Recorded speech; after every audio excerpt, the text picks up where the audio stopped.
اعوذ باللہ من الشیطان الرجیم بسم اللہ الرحمن الرحیم۔ قوم عاد کا مورث اللہ عاد بن اوس بن ارم بن سام بن نو ہے۔ اس عاد کے بیٹوں میں شداد بھی ہے۔ یہ بڑی شان و شوکت کا بادشاہ ہوا ہے۔ اس نے اپنے وقت میں تمام بادشاہوں کو اپنے جھنڈے کے نیچے جمع کر کے سب کو اپنا مطیع و فرما بردار بنا لیا تھا۔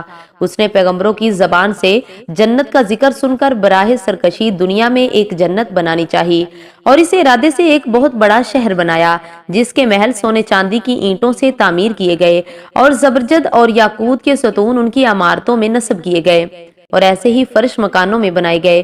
سنگریزوں کی جگہ آبدار موتی بچھائے گئے۔ ہر محل کے گرد جواہرات سے پرنہریں جاری کی گئیں۔ قسم قسم کے درخت زینت اور سائے کے لیے لگائے گئے۔ الغرض اس سرکش نے اپنے خیال سے جنت کی تمام چیزیں اور ہر قسم کی عیش و عشرت کے سامان اس شہر میں جمع کر دیے۔ جب یہ شہر مکمل ہوا تو شداد بادشاہ اپنے اعیان سلطنت کے ساتھ ان کی طرف روانہ ہوا۔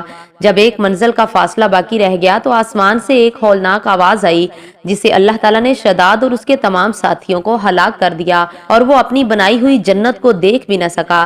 حضرت امیر معاویہ رضی اللہ تعالیٰ عنہ کے دور حکومت میں حضرت عبداللہ بن کلابہ اپنے گم شدہ اونٹ کو تلاش کرتے ہوئے صحرائے عدن سے گزر کر اس شہر میں پہنچے اور اس کی تمام زینتوں اور آرائشوں کو دیکھا، مگر وہاں کوئی رہنے بسنے والا انسان نہیں ملا۔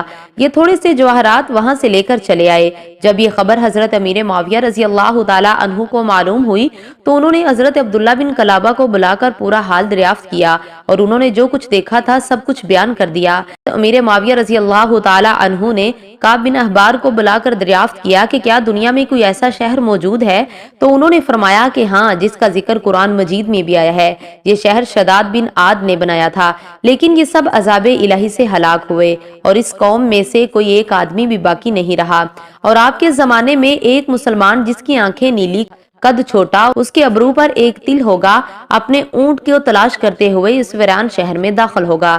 اتنے میں حضرت عبداللہ بن کلابہ آ گئے تو کعب بن احبار نے ان کو دیکھ کر فرمایا کہ بخدا وہ شخص جو شداد کی بنائی ہوئی جنت کو دیکھے گا وہ یہی شخص ہے۔ قوم عاد اور دوسری سرکش قوموں کا حال بیان کرتے ہوئے قرآن مجید میں اللہ تعالیٰ نے فرمایا، کیا تم نے نہ دیکھا تمہارے رب نے عاد کے ساتھ کیا سلوک کیا؟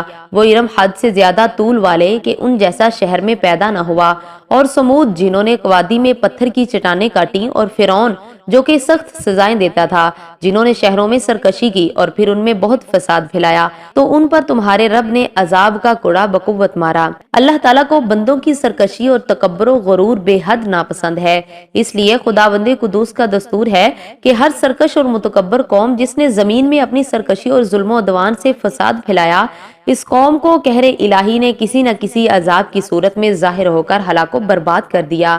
شداد اور قوم عاد کے دوسرے افراد سب اپنی سرکشی اور تکبر کی وجہ سے خدا کے مبغوض ٹھہرے۔ جب ان لوگوں کا ظلم و عدوان اس درجہ بڑھ گیا کہ روئے زمین کا ذرہ ذرہ ان کے گناہوں اور بدعمالیوں سے بلبلا اٹھا، تو خداوند قہار و جبار کے عذابوں نے ان سب سرکشوں اور ظالموں کو تباہ و برباد کر کے صفحہ ہستی سے حرف غلط کی طرح مٹا دیا۔ لہٰذا ان قوموں کے عروج و زوال اور ان لوگوں کے عذاب الہی سے پامال ہونے کی داستانوں سے عبرت اور نصیحت حاصل کرنی چاہیے، کیونکہ قرآن کریم میں ان اقوام کے انجام کے ذکر کا مقصد ہی یہی ہے کہ اہل قرآن ان کی داستان سن کر عبرت پکڑیں۔ مسلمانوں کو لازم ہے کہ قرآن مجید کی بکثرت تلاوت کریں، اس کا ترجمہ بھی پڑھا کریں اور ان اقوام کی ہلاکت سے عبرت حاصل کریں۔